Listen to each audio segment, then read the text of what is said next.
Hey, here I am. Wow, there's already 2 people and 2 likes in here. I got to read all of Jerry's post here. YouTube builder uses shim instead of like low clearance.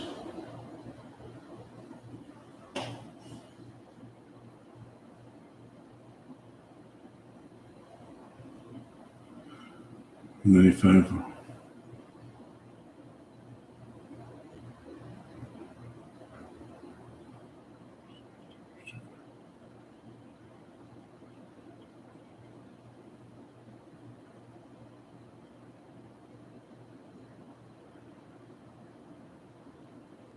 Parts of the pin move a big bore. The Corvette makes 3.4 respond faster.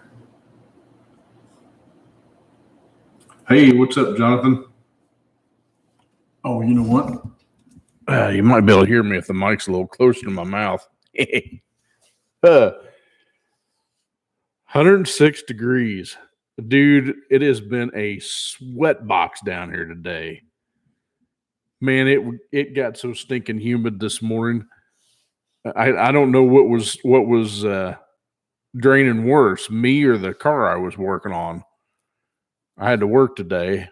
It was my Saturday, and I kid you not, I was working on a air conditioner on a Silverado 17, and it was like somebody had a hose running all the water that was coming out of the condensate drain. I mean, it was a steady stream of water. I mean, it was that stinking humid today. It was miserable. I was soaked from head to toe. I was so glad to get home and get cooled off. All right, Jerry Morgan had some issues. He wants to know why you can't run the same clearance on a Z-Pack 3.4 clutch pack versus a standard one. And that all has to do with what the manufacturer likes to run on the Z-Pack. The Z-Pack does run a pretty tight clearance. I think it's like 55 thousandths or something like that on the 3.4. It's snug. You can run that tight on the other factory clutch packs, but they don't like it too much. You get too much travel in there, and you get hydraulic coupling, especially if you don't put the load springs in there. So those are important. The heavy-duty Sonex 2.3 shift valve. And what this 2.3 shift valve is it applies the overrun clutch in every gear except for fourth. And that it takes some of the load off the 3.4 clutch pack. It's a good deal, and it keeps you from busting the sprag too. Like if you're going down the road and you nail the throttle and it drops down to second gear, if that overrun clutch isn't engaged, half the time you'll twist the forward sprag and it'll fail. So anyway, hey, it's good to see y'all. Well, I don't see you, but I can read your comments if you know what I mean. It's been a day since I've done a live stream. Been super busy. We went on vacation, went up to Savannah, Georgia. Never been there before. Went up there and did some camping. Had camped at this place called Creek Fire RV Resort. And let me tell you, that place was pretty dang cool. Had lots of camping sites. I think there was a total of 209 sites on this property. It was amazing. There wasn't a whole lot of shade, but yeah, Jonathan, that's what I was getting to. We toured downtown Savannah. We actually took one of the bus tours, and man, the history that's down there. And you know, we went to see the St. John the Baptist Cathedral that was down there. Absolutely beautiful. The historic houses down there were so cool. I mean, there's some history down there. And we went down to River Street too, and that was pretty cool. We actually went in the candy shop down there, and you gained about 20 pounds just walking in the door. And we actually made it out there without buying anything. But yeah, it was beautiful, and it was beautiful and very historic. I'm glad we did that. That's for sure. That was pretty neat.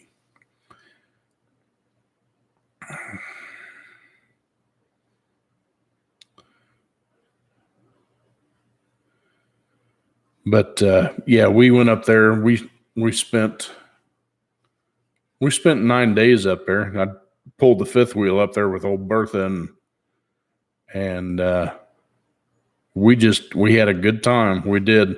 They had a lazy river there that the wife and I spent a lot of time in that, floating around in that dude. They had a pretty decent bar. The drinks were a little bit weak, but I did like the pina coladas. I do like pina coladas. Those are pretty dang good. In fact, we had one the other night. I made one here, and the one I made here was a whole lot better than what they made at the campground.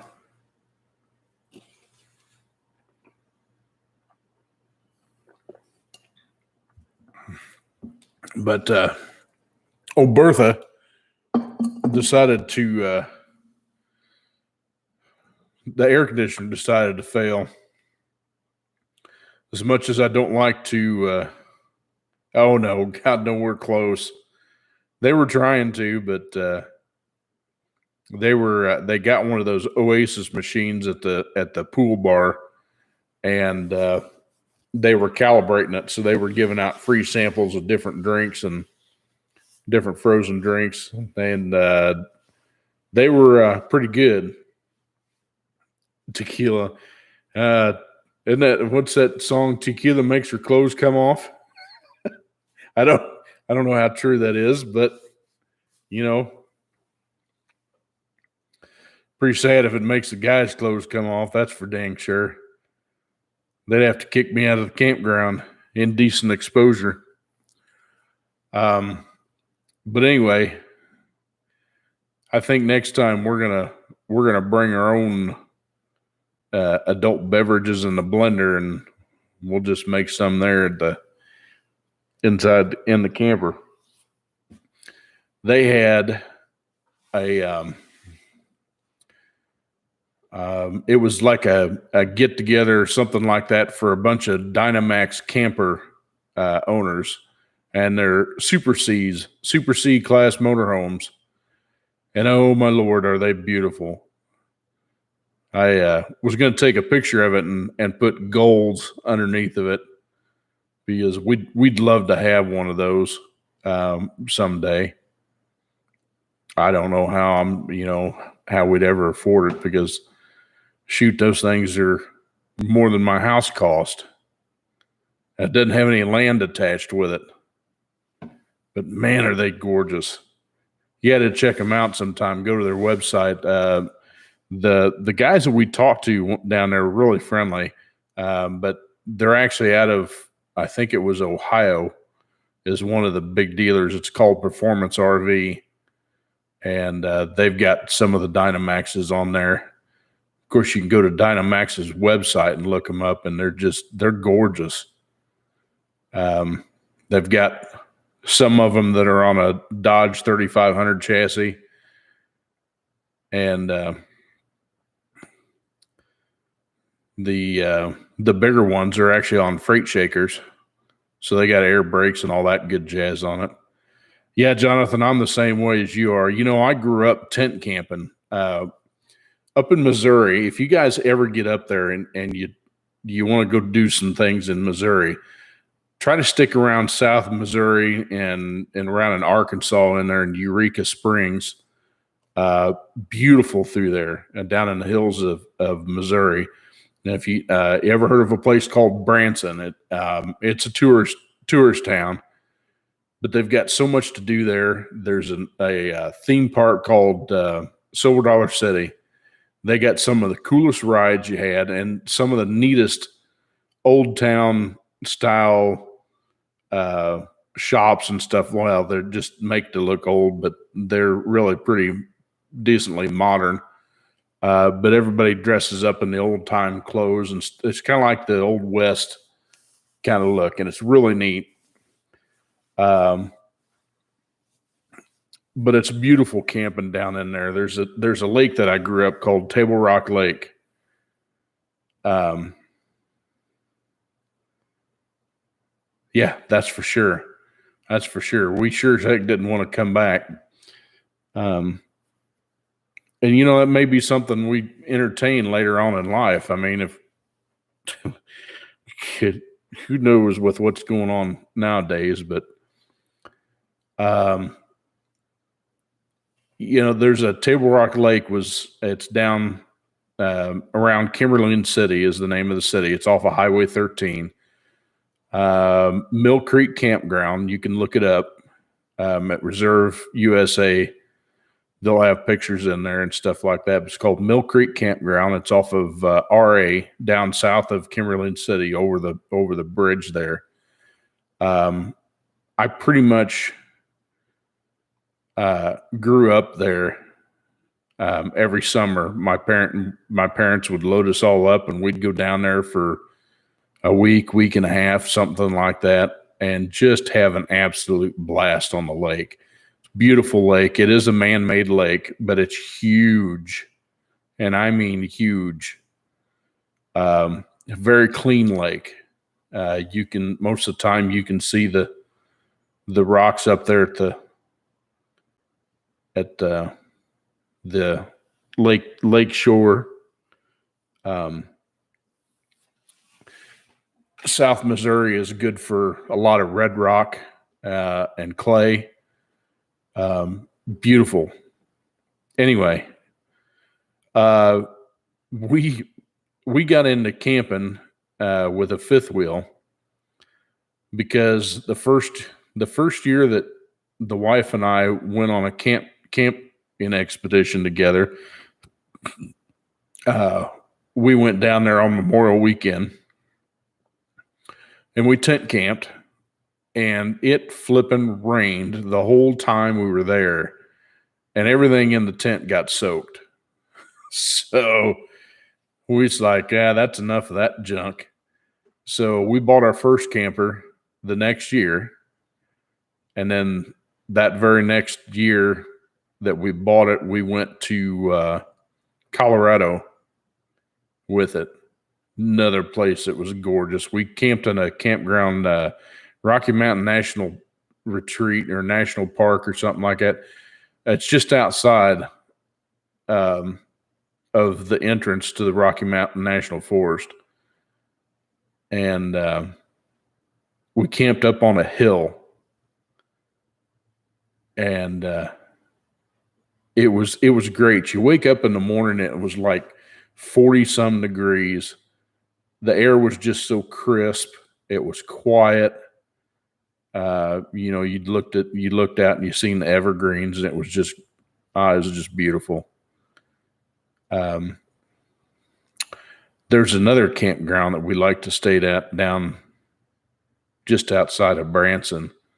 It's kind of back in there a ways, but it was cool because it had an asphalt pad where you could set the camp and you walk down to the table, and it had the fire pit down below, and it was just another gorgeous. I love going to campgrounds too. There's I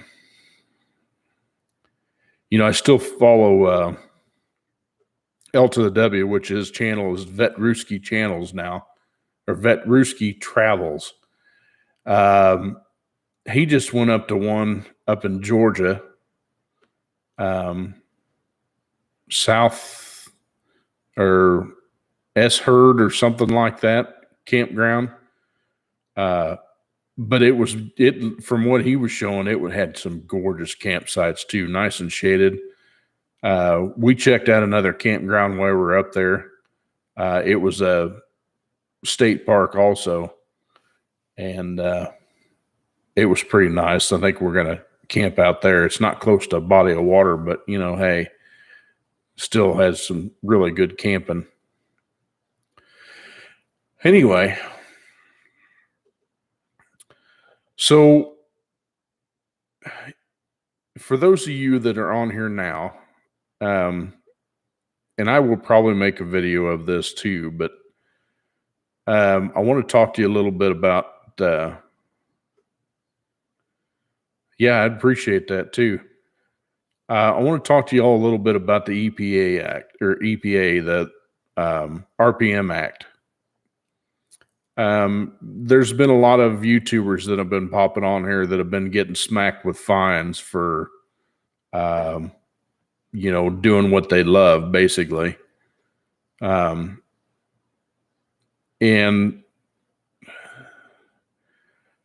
I think the wording for the RPM Act needs to be changed for what we're doing, because basically what they're saying is they don't want you to ever modify a street driven vehicle, period. If it had a VIN number on it, if anything is on there that it defeats the emissions device, they're going to come after you. It may not be important to some of y'all, but the motorsports industry is a huge industry. It's venture to say it was like a 1 billion. I says, now the motorsports industry is more like closer to a $20 billion industry, but they're wanting to take it out because, in my opinion, they think the motorsports industry is the weakest link, and they can get away with it. But here's the thing that I've got a problem with. And one of the other guys that I follow brought up a interesting. Sorry about that. They brought up an interesting analogy, is what to say is, what about, well, thank you for that comment, whoever you are.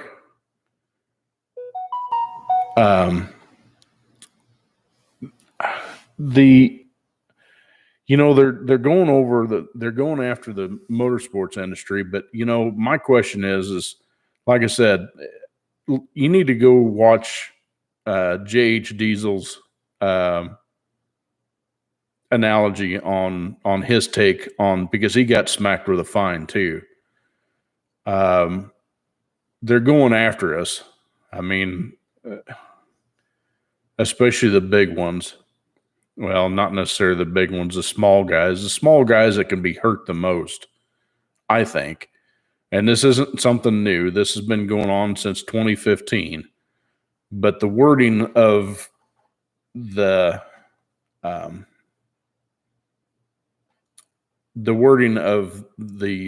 act is not really good, because, I mean, in my aspect, he's, like I said, he said that, of all the things that they're talking about wanting to produce, and that all costs money, and it goes against, it creates more emissions to create those products that supposedly be better for the environment. But look at all the container ships that burn millions of gallons of diesel, cruise ships, aviation. None of the EPA goes against that stuff. Why is that? It's because, in my book, that they think that the automotive industry has the least to lose, but it's not that case. I mean, most of the time when guys are doing stuff with these cars and, making them better, they're also more efficient, because they're burning E85, which is, 85%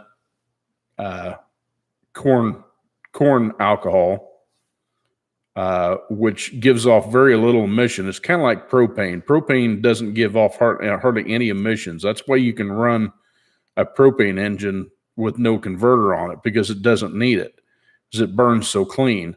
Now, granted, the power output is quite a bit different from a gasoline vehicle versus propane, but most of these guys that are tuning these cars are tuning them to run better and cleaner. I don't see an issue with that. I really don't. but it's basically they're saying anything that defeats the emission devices of the vehicle, you can't do it. You can't modify it. To me, I think, and somebody else brought up another point. What's wrong with, instead of spending all this money or, trying to get this money towards, I don't know, the EPA, which I don't know what the EPA is actually good for anyway, but why not put more testing stations in? And, these cars that are modified, what's about getting them, an exemption from it, or, put a sniffer up the pipe. Half the time these things are burning better than the normal vehicle that we got on the road now. I mean, I look at all this stuff that, down here in Florida, of course, there's no inspection laws. There's nothing like that. You get behind half these vehicles that aren't running worth a plug nickel, should not even be on the road. They got no converters on them, so they stink like nobody's business. They're misfiring, so then you're dumping raw fuel out there. That's not what the motorsports industry is about. The motorsports industry is about making things faster, cleaner. That rolling coal thing went out the door pretty easy. I mean, that's what started all this, unfortunately. I don't know. My opinion is it needs to be worded different, and we need to go about this a different way. Work together that everybody can have a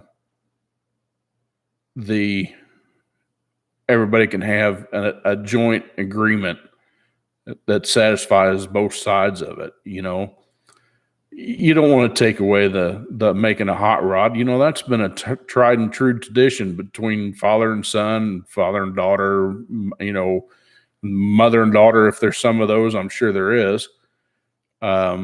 It's something that you can teach your kids, and they learn for it, and they get, it keeps them out of the nasty stuff like all the drugs and, being an alcoholic or anything like that. I mean, it gives them some sort of structure, and I think that that's where it needs to go. I think that they'd be making a huge mistake trying to eliminate the motorsports industry. I mean, I don't get it. I really don't. I mean, common sense has become by a wayside here lately. So here's something else I need you to know. Here in the state of Florida, I recently re-signed the RPM Act and sent it to Congresswoman Kat.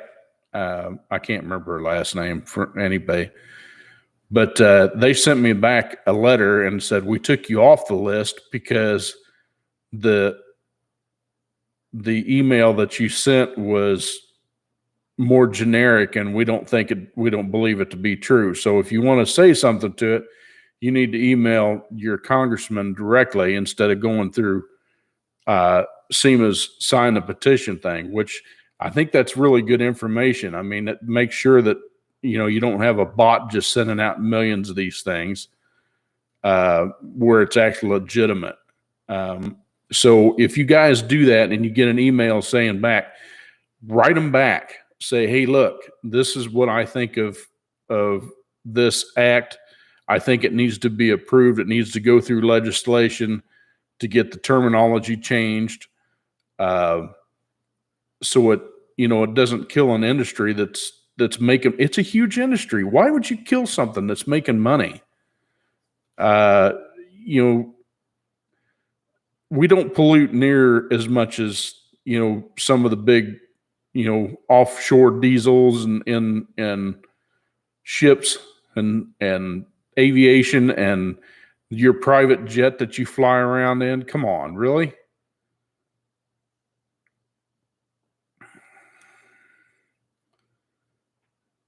I'm reading a couple of your comments, guys, because I've been babbling here.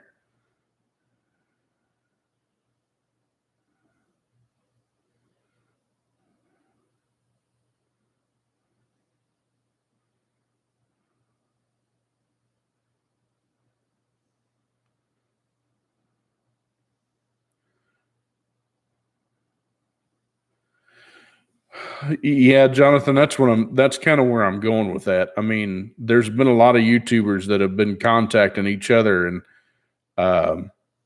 we've got to stick together on this thing. I mean, it's to a lot of us, it's definitely worth fighting for. It's kind of like this the media blowing up this thing on the latest strain of the virus going around, and to me, it's just my personal opinion is it's a propaganda for Big Pharma to keep that money engine going, money making engine going, because they're going to make tons of money off of it, and they could care less how long they run it out. They're going to run it and run it and run it and run it.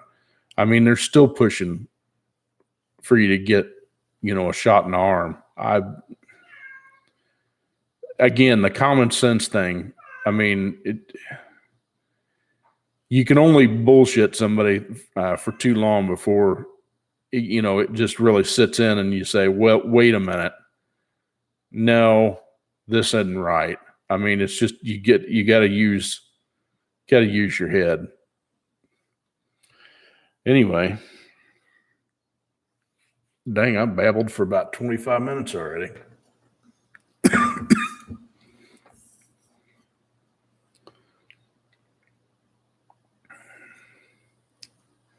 Oh yeah, I agree with you, Jonathan, for sure.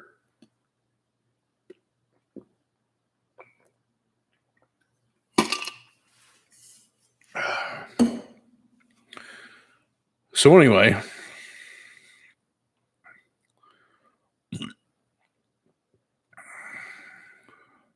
concentration camps and gas chambers.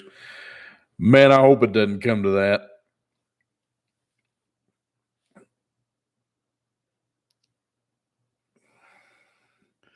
There's been rumors around that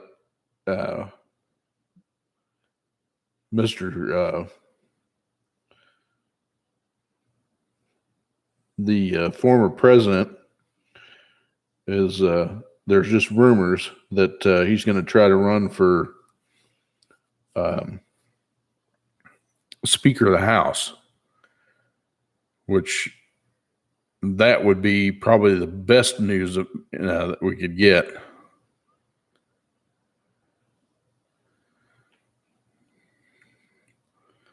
Sweet.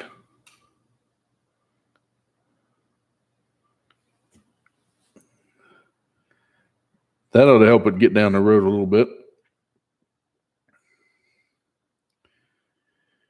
That's another thing. I mean, they say these parts, but it's changing my aspect of how I want to build Scarlett.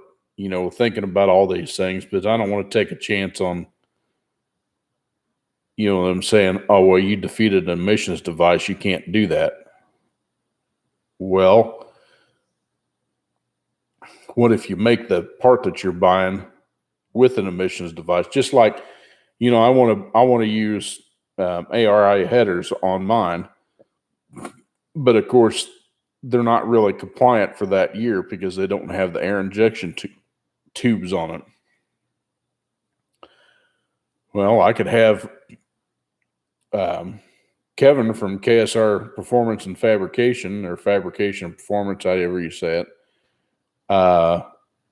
weld me some bungs on there for the air tubes and put the air tubes right in there just like they were from, the factory. And I don't see why that wouldn't work.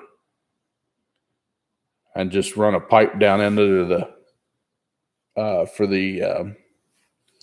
because the way that factory smog pump stuff works. Now, granted, the more efficient you make it, the cleaner the engine burns. If you build it as far as efficiency, it's going to burn cleaner.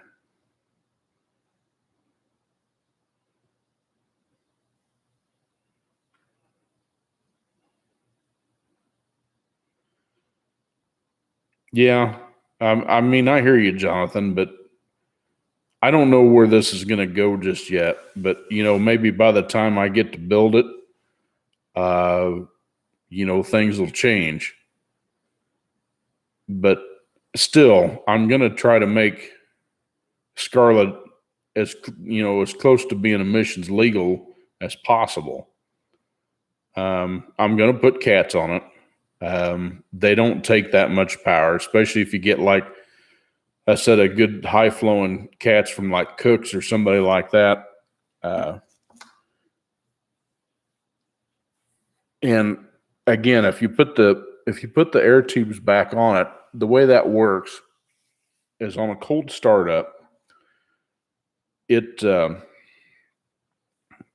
directs air into the air tubes to combat the rich exhaust, to make it leaner that way. And then once it gets up to about 140 degrees, somewhere in there, 140, 160 degrees, somewhere in there, it diverts from the air tubes back down to the converters, to help, oxidize the fuel and stuff coming through there. That's how that works. That's a pretty simple function. You could do that with any computer system. You just have to program it in there. I mean, whether or not you use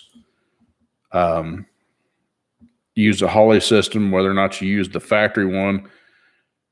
I mean, the idea for me is, wanting to build something that, has better tunability and a better processor than the factory ECU did, and get away from the PROM chip, But, it's going to take a different computer system by far. I don't know if I could use Haltech or you can use just about anybody's computer, as long as you got your inputs and outputs. The Terminator X is kind of limited on your outputs, though. If you want to use the ECM to control the fans, that's going to take two of your outputs, because you're going to have one for AC and you're going to have one for the fan control.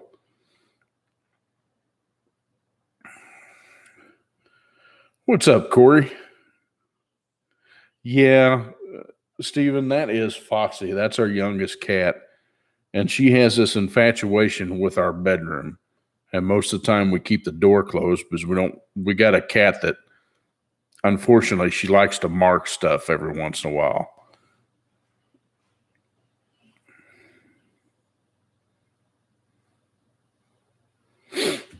But anyway, computers. I've talked to Holley before on it and talked to them a little bit about what I hadn't planned. And they said, if it was me, I would get the Dominators as well. The Dominator's $5,000. I don't know if it's $5,000, but by the time you get everything you need to run it, it's going to be $5,000. And you're still only limited to 4L60 and 4L80 transmissions. And I have considered finding like an E63 controller and using a factory harness and ECM and everything, which would be nice because, you could use the either HP tuners or you should be able to use just the standard GDS2 with GM to do it that way. And then I could run a 6-speed or an 8-speed or even a 10-speed if I wanted to. Have a good night, Jerry.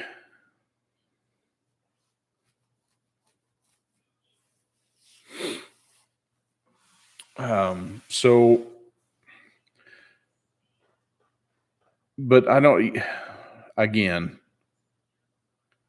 it's all an amount of efficiency is what I'm after.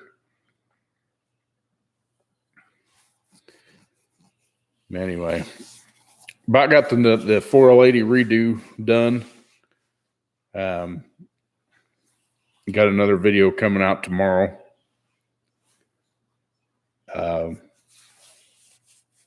I got Austin's 4L60E I got to get built. probably be doing the rest of the 4L80 tomorrow and trying to get as much of the 4L60E built. I've got a 263 HD transfer case tore down on the bench right now. I actually caught it before it rubbed a hole completely through the case. And so I told him what we're going to need in parts, and he kind of frowned on it. But, you know, to do it right, that's what I would recommend.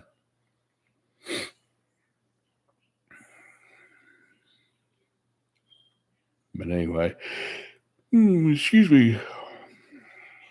Just working my butt off, Corey. Like I said, it came in a little later than the rest of them, but like I said, I've been on vacation, so.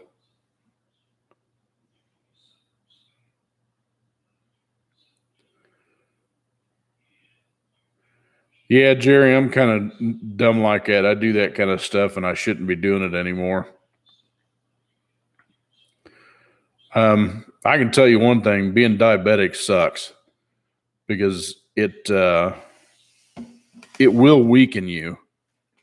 That I found out, and I'm trying to make changes to that.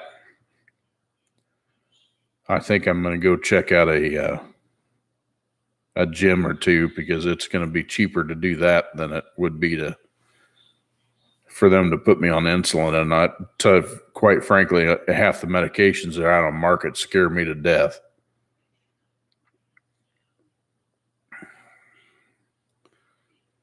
So,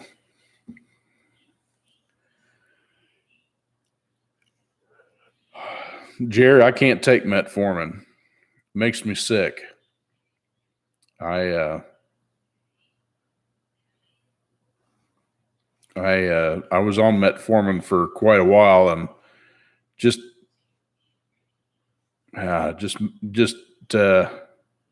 made me sick. So the only thing I'm on right now is glimepiride, and I can't seem to get my sugars down. Corey, I went up to Savannah, Georgia. Yeah, that's kind of the same stuff, Jerry. Went up to Savannah, Georgia, and had a good time camping up there. Really enjoyed it. Which you should know where that is since you're from Georgia. Went down to the river run, whatever you want to call it. Lots of neat stuff down there.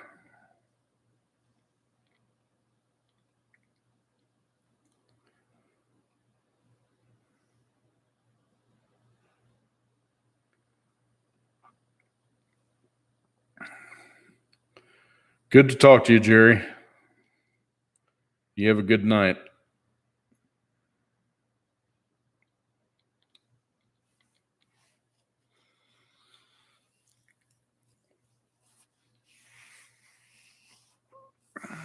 Anyway. Oh. Yeah, in fact, we got another trip coming up here before too long. I think we're going to go down to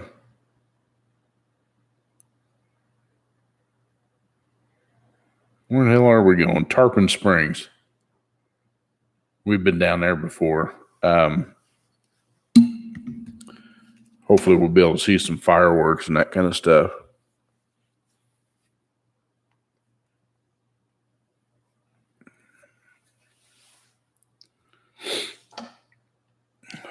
Anywho.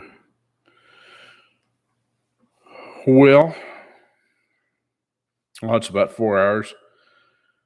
Well, it's yeah,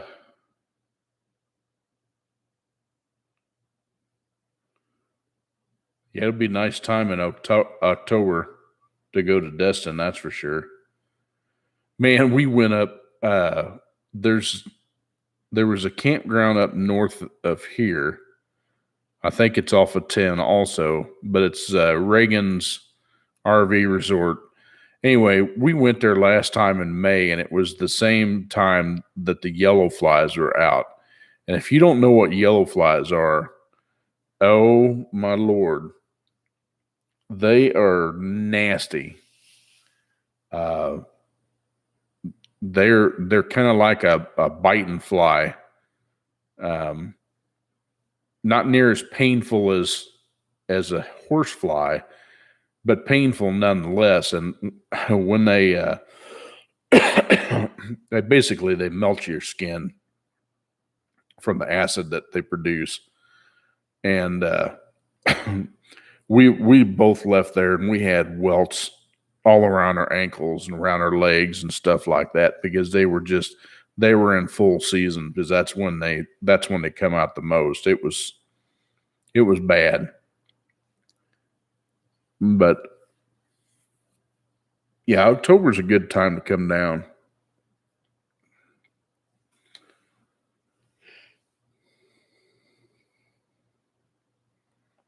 We may try to head up to Arlington in October. We don't know yet for sure.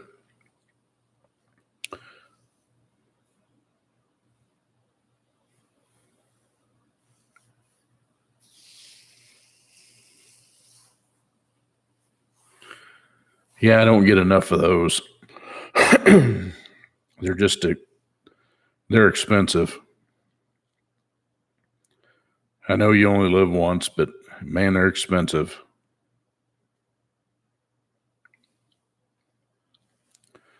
Especially when you tow the trailer somewhere. But,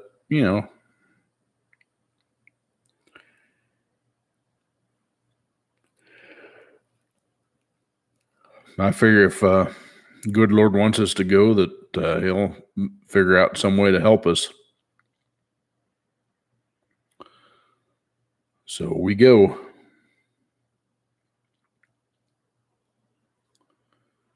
Yeah, yellow jackets are kind of nasty. We got these red wasp down here, and they are just bright red. And there's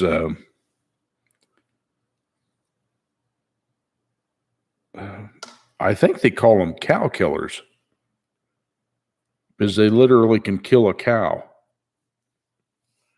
And I think it's the female versions. They don't fly. They run across. They look like a great big ant. They don't have any wings, and they run across the ground. I've seen a couple of them down here, and I thought they were ants, big red ants. I looked it up, and no, those are a wasp.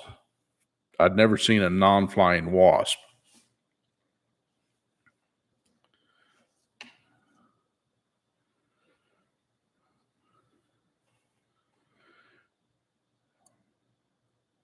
Been up to the Smokies many times, Jonathan. We haven't been there in a couple years. We want to go back up again. We've been through all the, Gatlinburg and Pigeon Forge and all those around there. Been through the National Forest. Very pretty. That's another place to love.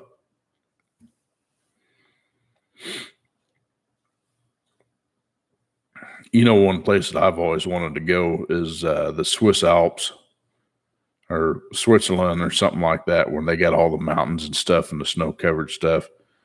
Oh, it's just so pretty.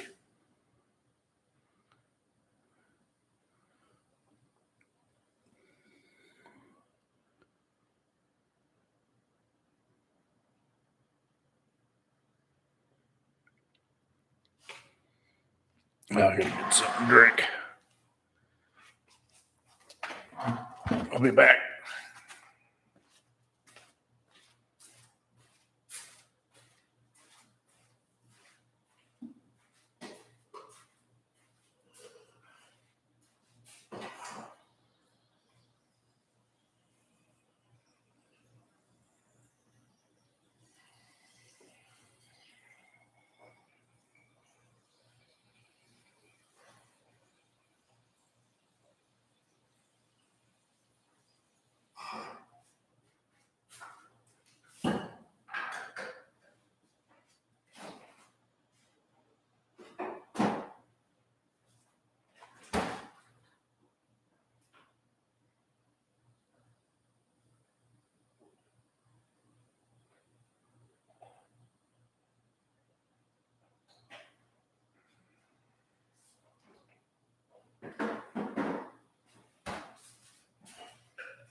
Get some water.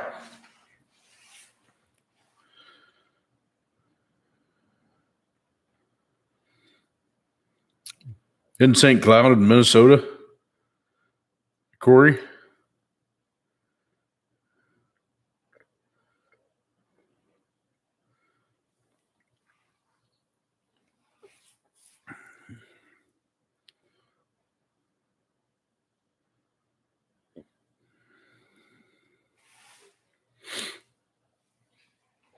Oh, God, that's an ugly mug. Oh, that's me. Anyway.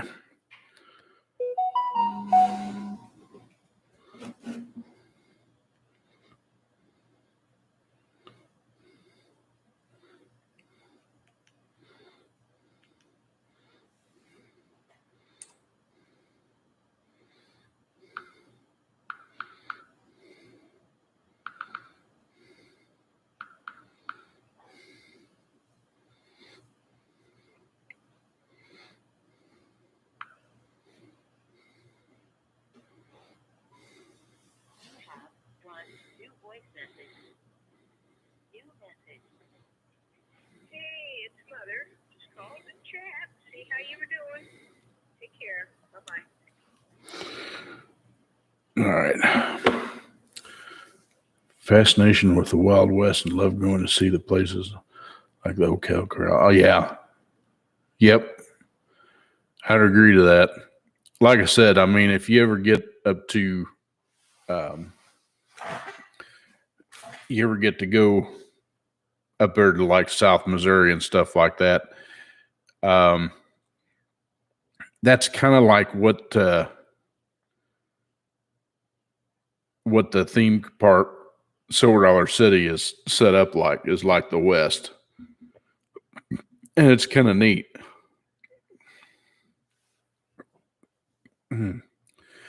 They actually got they actually have a real steam locomotive that goes around the park, and it makes a couple of stops, and they put on little skits and stuff like that. It's pretty funny. I didn't know there was a St. Cloud in Florida. Well, I mean, I haven't seen everything yet either. I'm sure my wife said, "Yeah, we've been through there." Says, "Well, I don't remember it, but."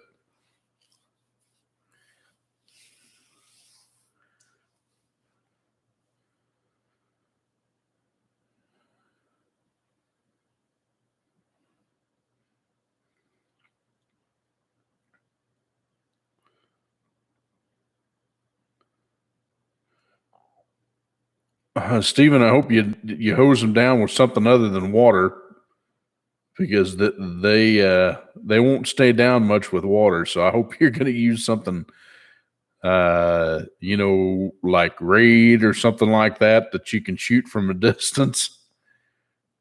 Because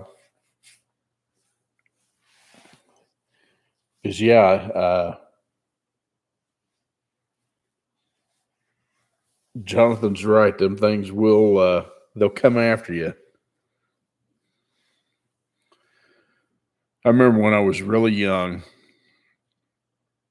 we had an old wooden deck that was out behind our house.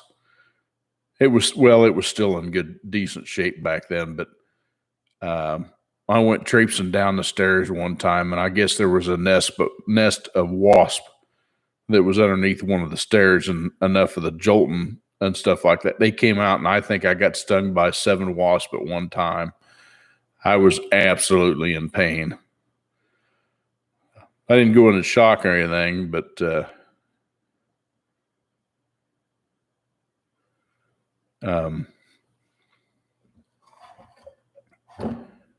they're not, the yellow jackets are even worse.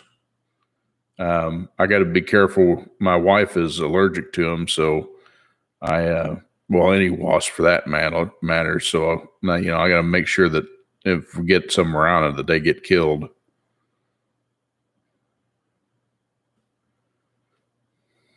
Near Orlando, huh?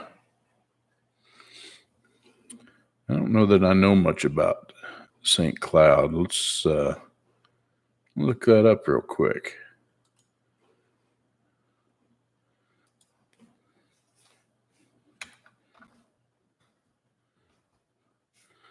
Cloud, Florida. There is one in Minnesota, though, also. Well, you got water all around that place. Live Oak Lake, Alligator Lake, Lake Lucy, Bay Lake, Buck Lake, Brick Lake, Lake Tapawada, Tohepa Keisha or something like that. And they got an East Lake, Toho Kaliga.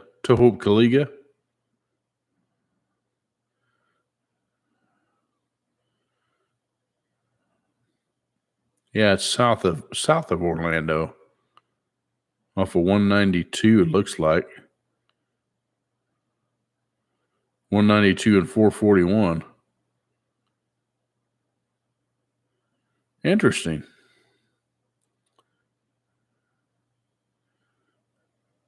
St. Cloud Heritage Museum. Have a Peghorn Nature Park.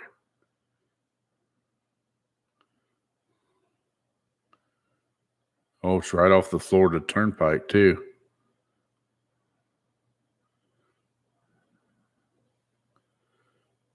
Lakeside Inn and Cafe. Those little hole-in-wall places like that are great.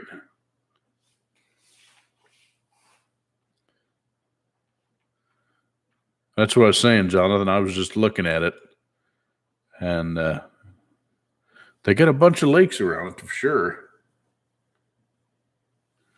Big ones, little ones.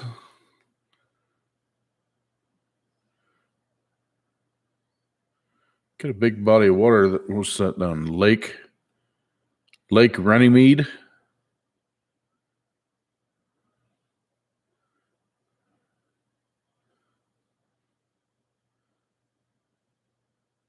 Mount Peace Cemetery.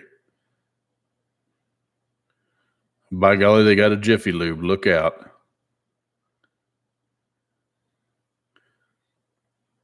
And of course, they got a China house.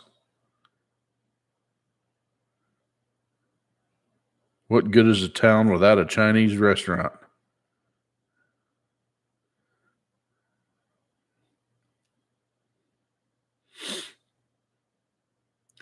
I bet we've been close to there because we've been to Cocoa Beach a couple of times.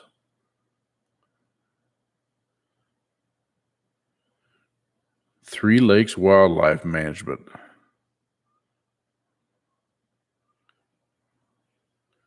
With a picture of a bunch of Jeeps. I wonder if that's so you can go look at all the gators.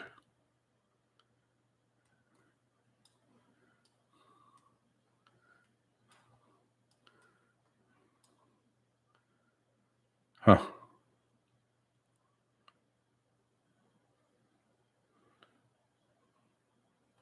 Very cool.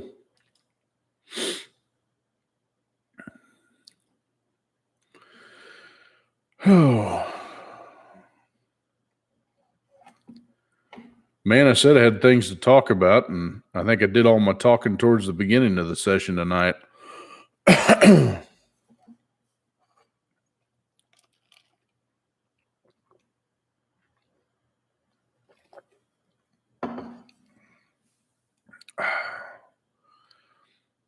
Had to I've got a battery backup in the room that's behind me here that runs my my other computer that's in there, and runs the modem and everything else.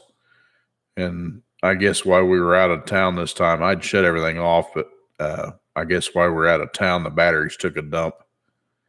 So now the thing starts screaming at me. So I ordered some new batteries, and Amazon sent me an email, said it was delivered today. It was. So I went out there and there's no batteries anywhere. So I don't know where they delivered it, but it wasn't my house.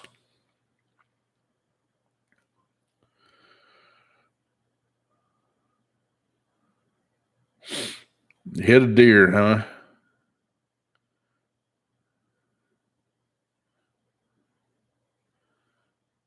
Yeah. Yeah, you probably pretty much run over the top of it. Yeah, down here in Florida, the the deer aren't that big. Uh, we had some big ones up north and around Missouri. They'd cause some damage for sure.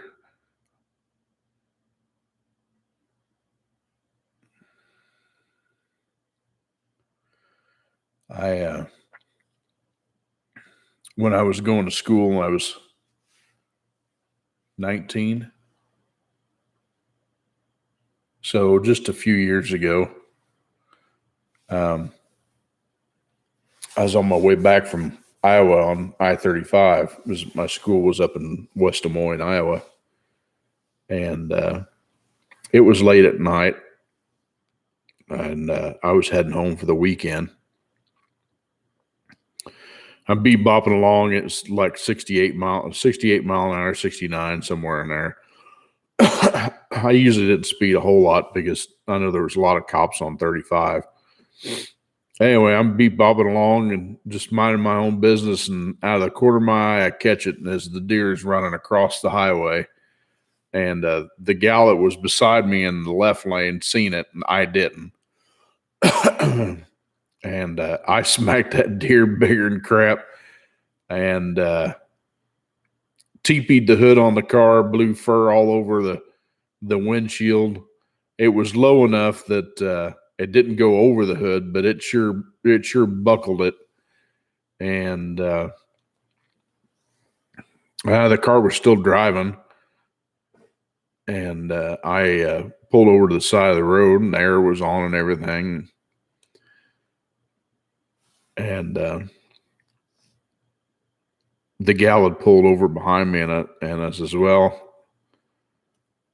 I think that I'm okay." I couldn't get out the driver's door; I had to crawl over the console. But yeah, mine happened around midnight, and like I said, it TP'd the hood, and so I went back and talked to the gal that had seen it. She'd pulled over. I was like, "Yeah, I'm all right. I think the car's a little hurt, but I might be able to drive it." And I got back and the low coolant light was on. I was like, "Well, I'm not driving it." So I asked her if she'd call for some help, because that was before cell phones. Well, at least for normal people. So I asked her if she got to the next town if she could call for some help. And it happened just outside of Bethany, which was the Bethany's about is the border between Missouri and Iowa on 35. I was in a 1989 Corsica. My parents had give that to me to drive because they didn't want me to drive my 69 Bonneville I had. They didn't figure it was going to be reliable enough, which at the time they were probably right, but I wanted to drive it. But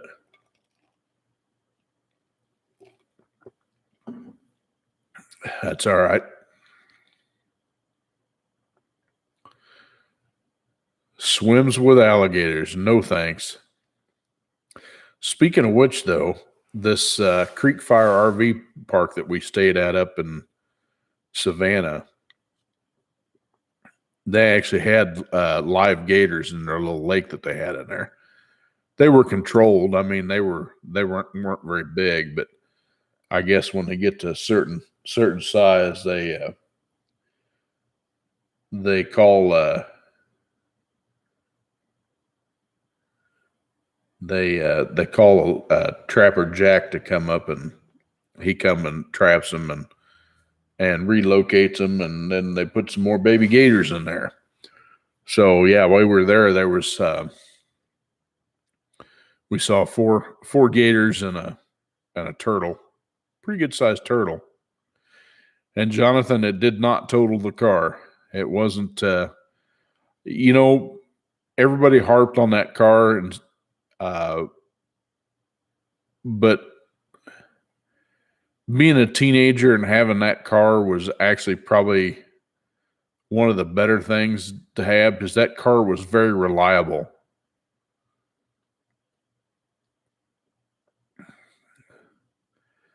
Yeah, it's kind of what I'm thinking. I don't have any interest to swim with the Gators. But it didn't total it. You know what was funny about it is I'd gotten it out of the body shop like a week previous because it had the paint issue that the 89s had so much problem with. And they repainted the hood. And so it was all nice and shiny, and I smacked that deer. I was so mad. You know what? I think I got pictures of that. I think.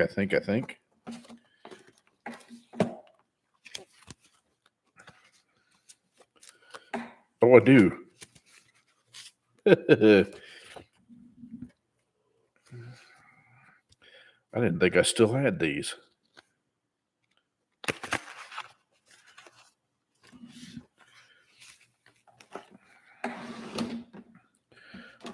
This is when they still had the red and white.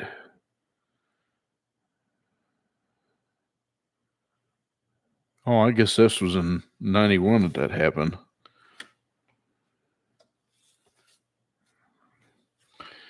All right. So here's a front view.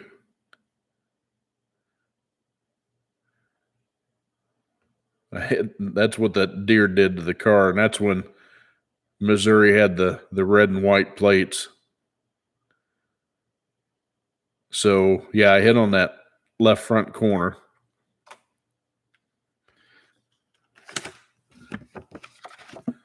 There's another picture of it. I'm going to push the fender back into the door. So I couldn't exactly get out. There's another picture.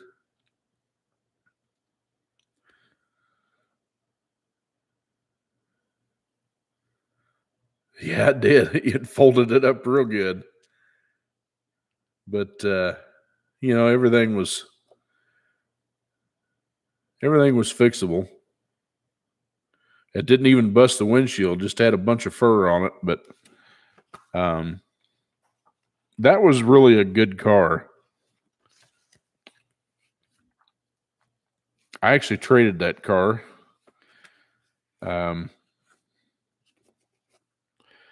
Sometimes you still have dreams of cars that you had. And I still think that car's floating around somewhere, but I know it's not. But that was a good car. I think when I traded it, it had 78,000 miles on it, and they weren't easy miles, I can tell you that. But I kept the oil changed, kept transmission fluid changed, and that car would freeze you out of the car in the summertime, and it'd cook you out of the car in the wintertime.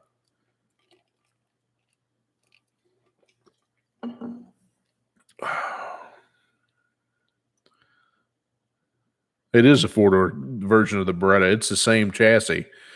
That's what they call the L car. And it was real similar to the N car, which the N car was the Grand Ams and the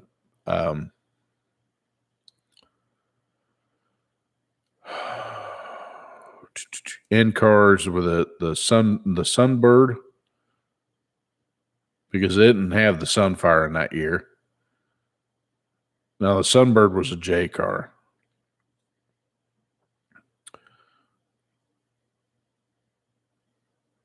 But they were one of those ones that had the kind of like the Grand Ams, which were the end cars. They had the steering rack mounted to the firewall. It was a mid rack, they called it. And it was a strange setup. And they'd always wear the bushings out.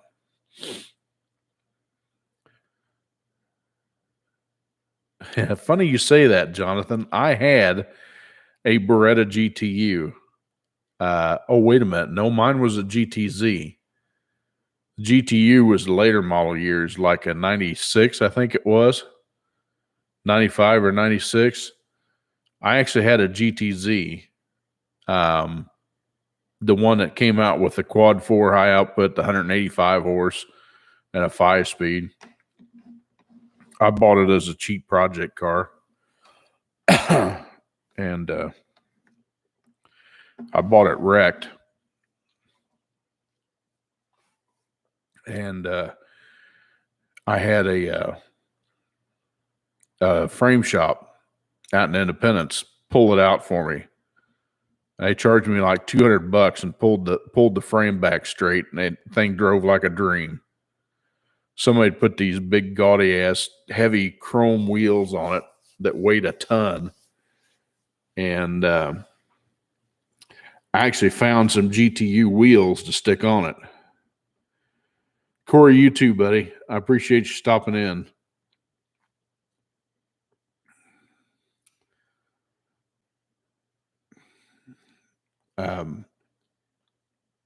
But yeah, I found some GTU wheels, and I found some that looked like brand spanking new. And then I found some. I went to the salvage yard and picked up 2 almost brand new Eagle GAs. That tell you how old them were. And put on them wheels, and I think I had some GT Plus 4s on the front or something like that. I don't remember. I don't remember if I had GAs or GT Plus 4s. That car drove really good. It was fun. You know, every once in a while, you can look one of them up and still find one out there. In fact, there was a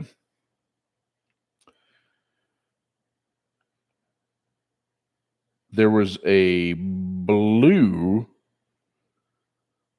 Z26.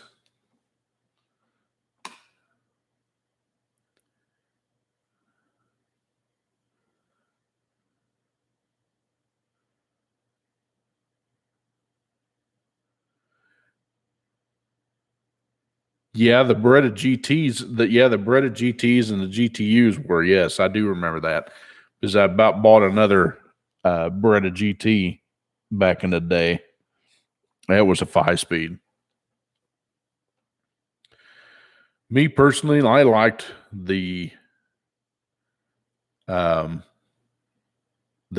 Prix SE that had the GTA looking wheels on them. And for a couple of years, you could get those with a 5-speed, but they didn't make a whole lot of them because everybody was blowing up the 5-speed.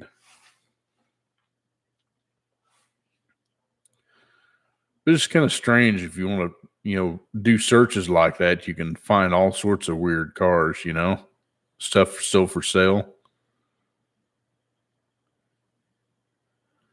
Sometimes you just get on Copart to look to see what's out there. That's pretty neat.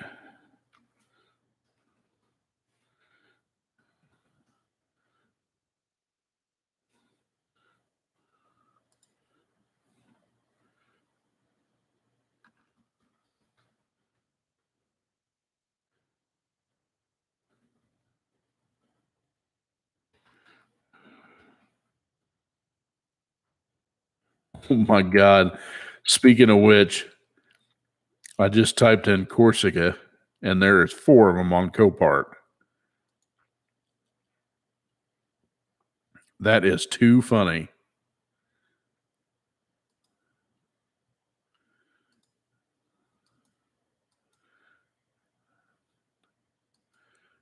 $94, $95.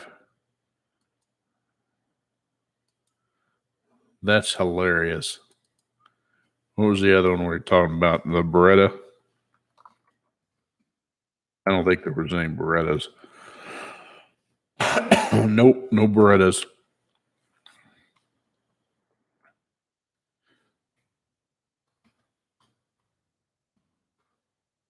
I don't know if there's any Grand Prix. Oh, yeah. All sorts of Grand Prix. Oh.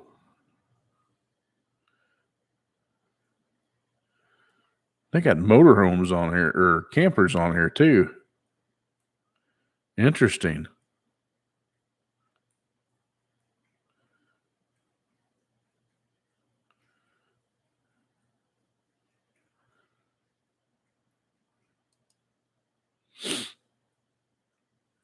Ooh. I'd say that one's been on its side. Wow.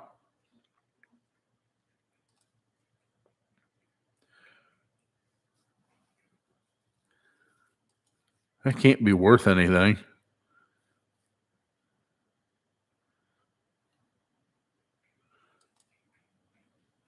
Good night. So what are they selling that for? Nothing worth it.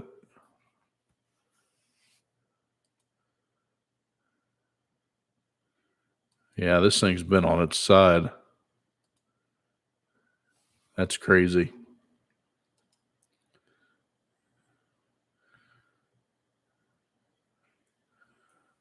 Well, hello, Corsi. I'm good. You're not from Australia, are you?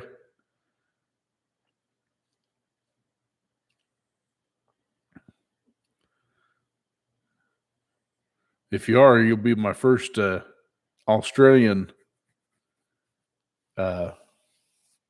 subscriber I've had pop on here.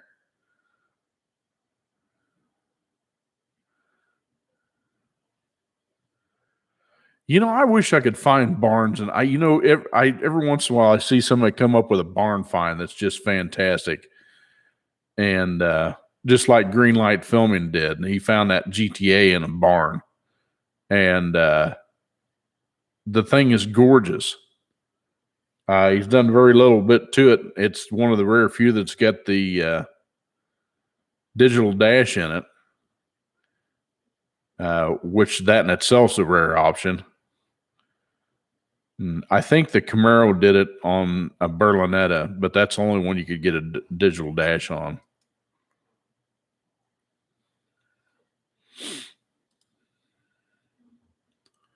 That's crazy.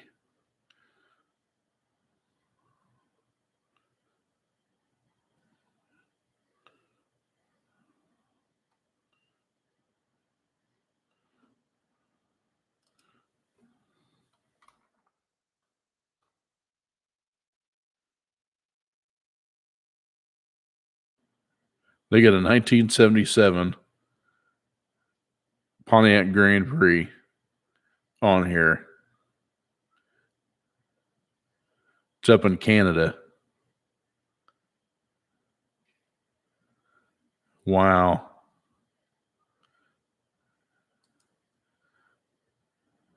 Ooh. Pretty hard side impact. Those are full frame cars, though. Those are the old A bodies. That's before they went to the G body. Damn, the interior's like really nice.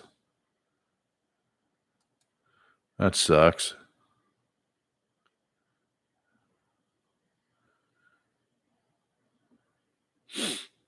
That and it's up in Canada.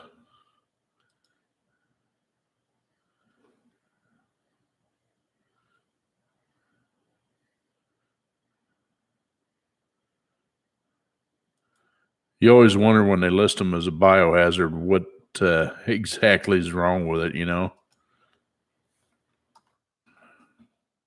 See what pops up for Trans Am. They got a 76 Trans Am on here. Oh my goodness.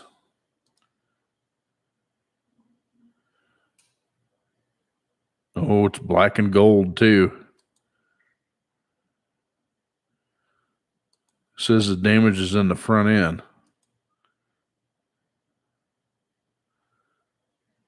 Oh, that would be a freaking excellent builder. Hell, the body's pretty straight on it.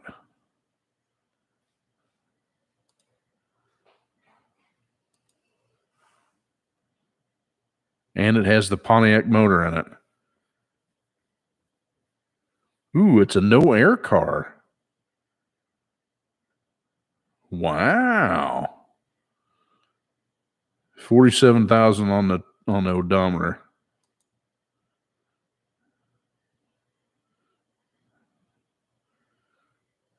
Very cool. It's got a seller reserve and the bid's at 2,200. That means it's going to go for some money.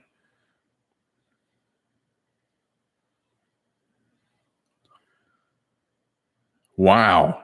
4,300 for an 89 Beretta. Whew. Man, that's steep.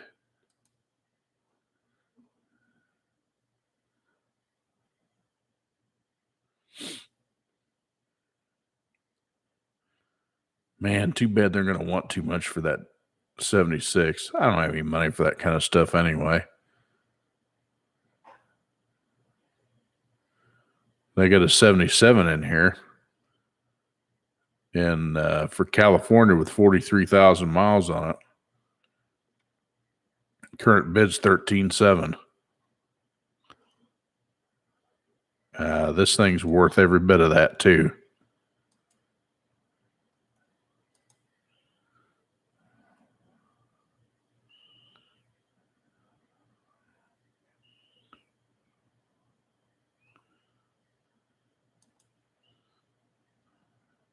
Oh, look out. It's a 4-speed car.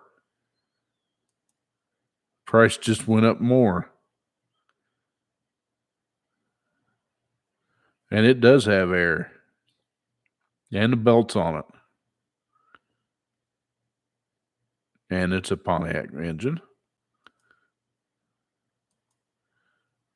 Holy cow. I can't believe they're selling this at Copart. That's crazy.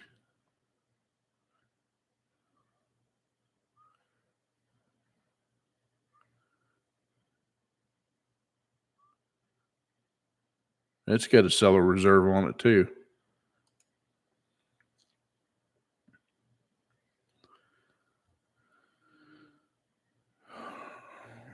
Yeah, Mark, I'd agree with that. And thanks for joining in.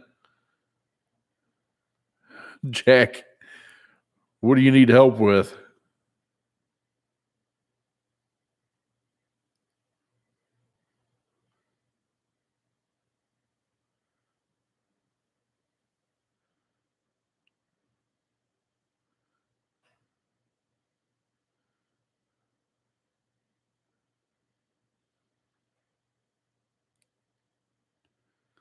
You're stuck inside your car. How can you be stuck inside your car?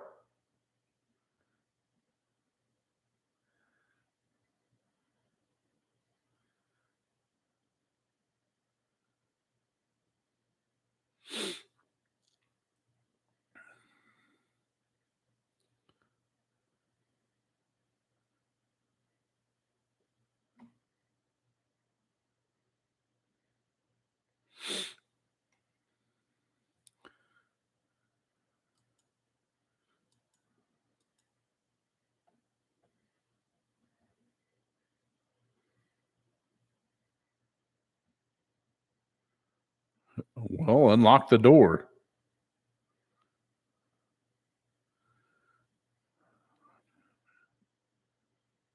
You locked him in for not being green.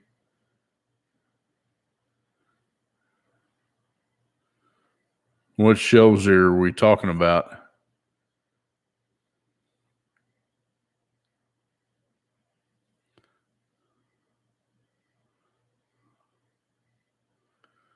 Dude.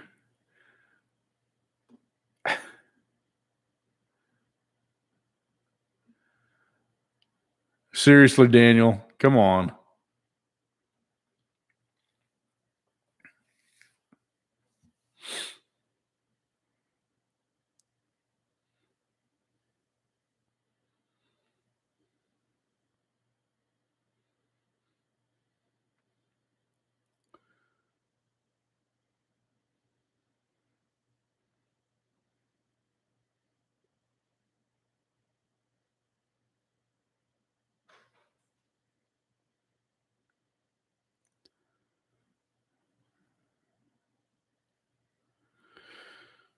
Yeah, the electric. My thought on electric cars is the carbon footprint of an electric car is far greater than that of a gasoline burning car. So, and there's too many people that like the hot rods, but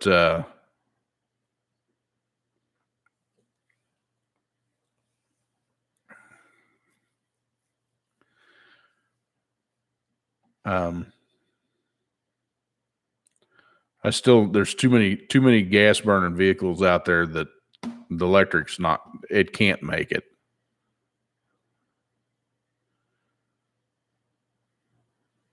That's what I was getting at, Jonathan.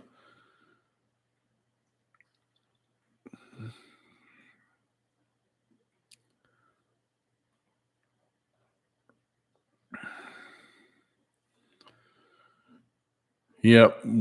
Yep. I mean, don't get me wrong, the Tesla's a cool dang car, but I don't see me ever buying one.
I don't drive while sleeping.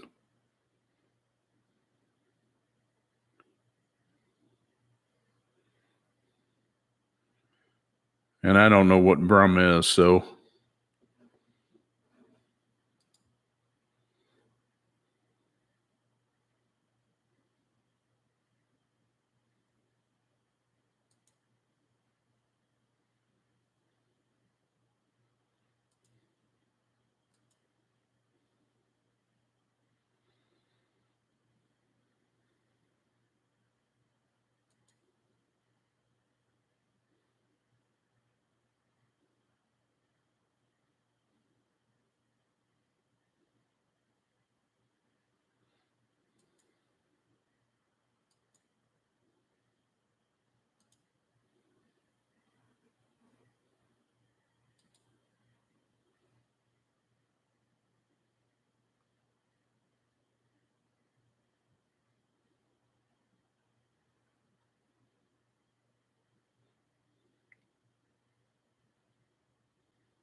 I'm not interested in driverless cars.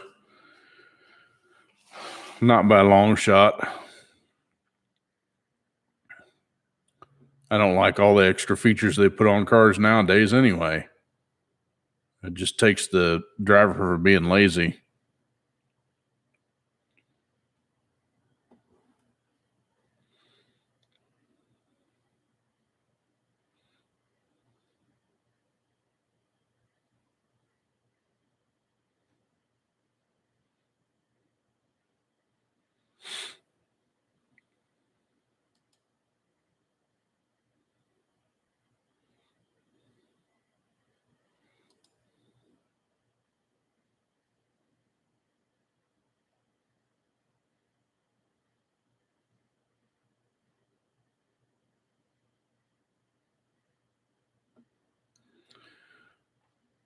Stephen, it is warm. It has cooled down here, thankfully. We've got rain in the forecast all next week, though. So it's going to be a wet one. We're actually in the rainy season down here, so.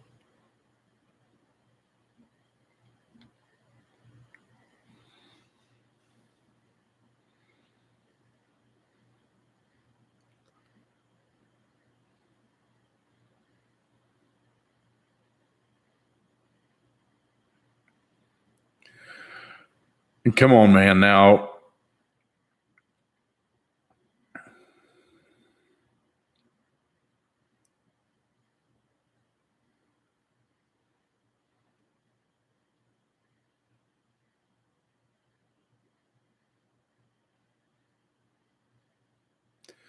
yeah, this morning when I got to work, it was so humid. Like I said, I didn't know who was sweating worse, me or the truck that I was working on. I couldn't keep the sweat out of my eyes, and I think I'm on about my 10th one of these, so.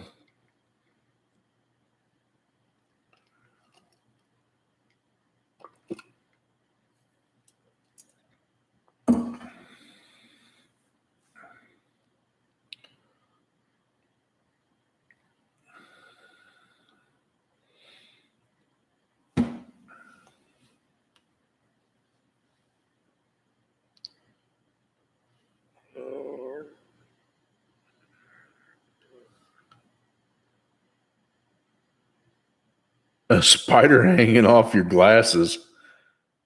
That's funny.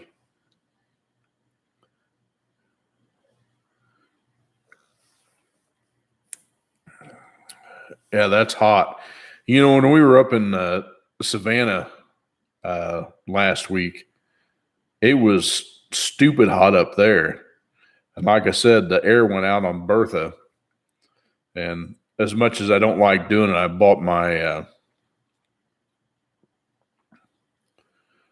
bought one of those AC fix-it things in a can. That AC Pro that they've been advertising. And I figured, it can't hurt if it gets me home and got air, then that's great. So that's what I did. And it worked to get us home. I had cold air. I'm not sure that it works right now. In fact, it's been so wet that the truck's still hooked to the fifth wheel sitting in the driveway. So I need to get it unhooked and get the air fixed before we leave again.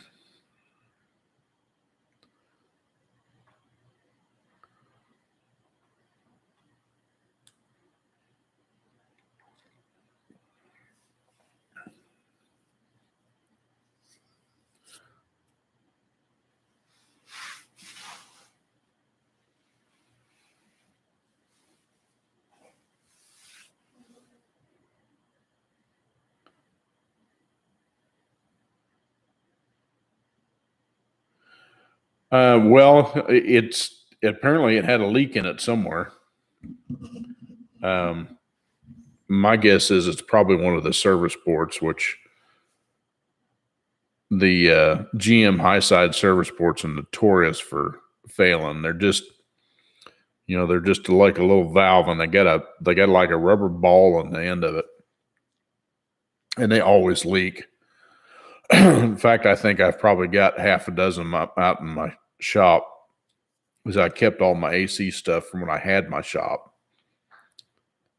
And so I've got everything, I think, to replacement.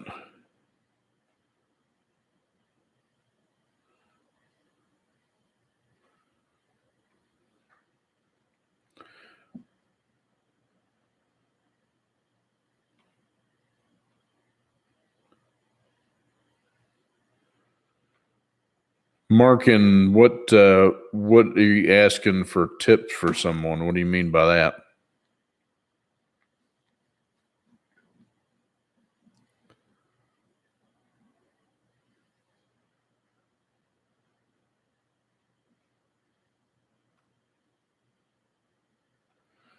Yeah, more than likely.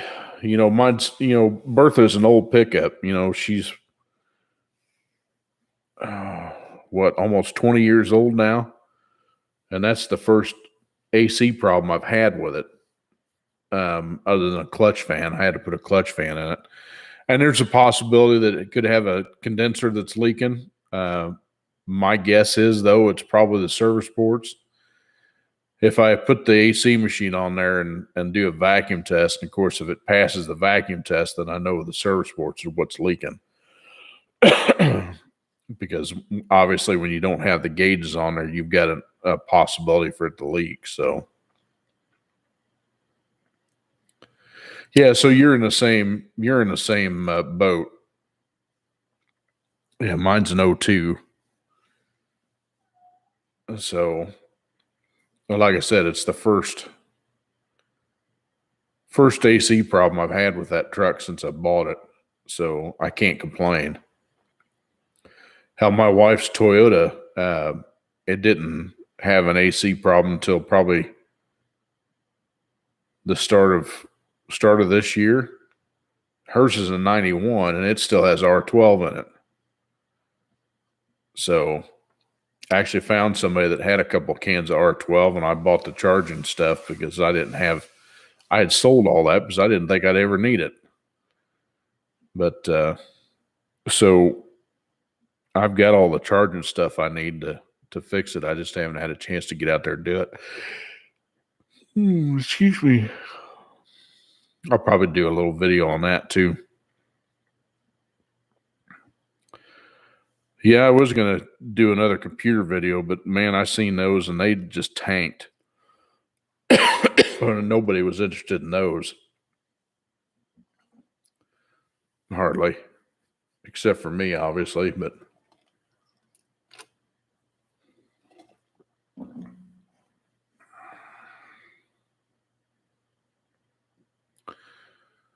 anywho. Well,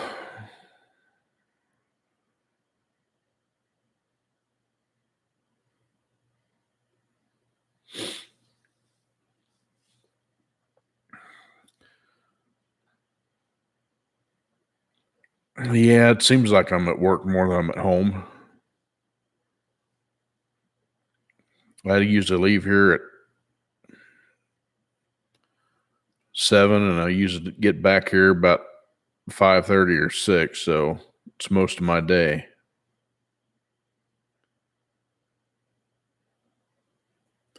Oh, it's just the way their algorithm work. I haven't hit the right nerve apparently. I don't know. I mean, don't get me wrong. I'm grateful because I mean, you guys as subscribers have been killing it for me. I mean, it's it's grown way farther than I ever thought I was going to go.